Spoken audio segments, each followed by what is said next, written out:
ಆಂಧ್ರಪ್ರದೇಶ, ತೆಲಂಗಾಣ ಸೇರಿದಂತೆ ಹಲವು ರಾಜ್ಯಗಳಿಂದ ಬೆಂಗಳೂರಿಗೆ ಸಂಪರ್ಕ ಕಲ್ಪಿಸುವ ಪ್ರಮುಖ ಮಾರ್ಗವಾಗಿರುವ ಚಿಕ್ಕಬಳ್ಳಾಪುರ ಜಿಲ್ಲೆಯನ್ನು ಬಳಸಿಕೊಂಡು ಮಾದಕ ವಸ್ತುಗಳ ಸಾಗಣೆ ನಡೆಯುತ್ತಿರುವ ಶಂಕೆಯ ನಡುವೆ ಜಿಲ್ಲಾ ಪೊಲೀಸರು ಕಟ್ಟುನಿಟ್ಟಿನ ಕಾರ್ಯಾಚರಣೆ ನಡೆಸುತ್ತಿದ್ದಾರೆ. ಈ ಹಿನ್ನೆಲೆಯಲ್ಲಿ ವಿವಿಧ ಎನ್ಡಿಪಿಎಸ್ ಪ್ರಕರಣಗಳಲ್ಲಿ ಜಪ್ತಿ ಮಾಡಲಾಗಿದ್ದ ಸುಮಾರು 25 ಲಕ್ಷ ರೂಪಾಯಿ ಮೌಲ್ಯದ 51 ಕೆಜಿ ಗಾಂಜಾವನ್ನು ನಾಶಪಡಿಸಲು ನ್ಯಾಯಾಲಯ ಅನುಮತಿ ನೀಡಿತ್ತು.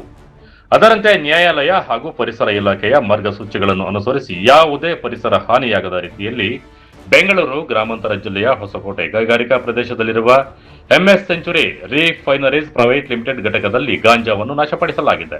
ಇನ್ನು ಕಳೆದ 1 ವರ್ಷದ ಅವಧಿಯಲ್ಲಿ ಚಿಕ್ಕಬಳ್ಳಾಪುರ ಜಿಲ್ಲೆಯಲ್ಲಿ ದಾಖಲಾಗಿದ್ದ ವಿವಿಧ ಎನ್ಡಿಪಿಎಸ್ ಪ್ರಕರಣಗಳಲ್ಲಿ ಒಟ್ಟು 52ಕ್ಕೂ ಹೆಚ್ಚು ಆರೋಪಿಗಳನ್ನು ಬಂಧಿಸಿ ನ್ಯಾಯಾಂಗ ಬಂಧನಕ್ಕೆ ಒಪ್ಪಿಸಲಾಗಿದೆ. ಈ ಕಾರ್ಯಾಚರಣೆಗಳ ವೇಳೆ ಸುಮಾರು 25 ಲಕ್ಷ ರೂಪಾಯಿ ಮೌಲ್ಯದ ಗಾಂಜಾವನ್ನು ಪೊಲೀಸರು ವಶಪಡಿಸಿಕೊಂಡಿದ್ದಾರೆ. ಜಿಲ್ಲೆಯ ಕೆಲವು ಭಾಗಗಳಲ್ಲಿ ಗಾಂಜಾ ಬೆಳೆಸುತ್ತಿರುವ ಪ್ರಕರಣಗಳು ಸಹ ಬೆಳಕಿಗೆ ಬಂದಿದ್ದು, ಇದಕ್ಕೆ ಕಡಿವಾಣ ಹಾಕಲು ಪೊಲೀಸ್ ಇಲಾಖೆ ವಿಶೇಷ ನಿಗಾ ವಹಿಸಿದೆ. ರಾಷ್ಟ್ರೀಯ ಹೆದ್ದಾರಿಗಳು ಹಾಗೂ ಪ್ರಮುಖ ಪ್ರವೇಶ ಮಾರ್ಗಗಳಲ್ಲಿ ಚೆಕ್ ಪೋಸ್ಟ್ಗಳನ್ನು ಸ್ಥಾಪಿಸಿ ವಾಹನಗಳ ತಪಾಸಣೆ ನಡೆಸಲಾಗುತ್ತಿದೆ. ಇದರ ನಡುವೆ 2 ದಿನಗಳ ಹಿಂದೆಯಷ್ಟೇ ಚಿಕ್ಕಬಳ್ಳಾಪುರ ನಗರದಲ್ಲಿ ಗಾಂಜಾ ಸಪ್ಲೈ ಮಾಡುತ್ತಿದ್ದ 3 ಪೆಡ್ಲರ್ಗಳನ್ನು ಪೊಲೀಸರು ಬಂಧಿಸಿದ್ದಾರೆ.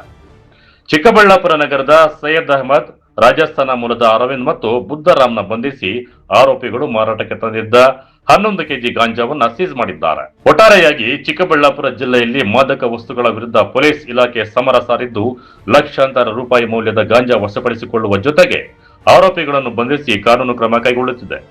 ಯುವ ಸಮುದಾಯವನ್ನ ಡ್ರಗ್ಸ್ ಮುಕ್ತಗೊಳಿಸುವ ನಿಟ್ಟಿನಲ್ಲಿ ಜಾಗೃತಿ ಮತ್ತು ಕಾರ್ಯಾಚರಣೆ ಎರಡನ್ನೂ ಸಮಾನವಾಗಿ ಮುಂದುವರೆಸಿರುವುದು ಗಮನಾರ್ಹವಾಗಿದೆ. ಕಳವರ ಅರುಣ್, ಎಂಎಂಟಿ ನ್ಯೂಸ್, ಚಿಕ್ಕಬಳ್ಳಾಪುರ.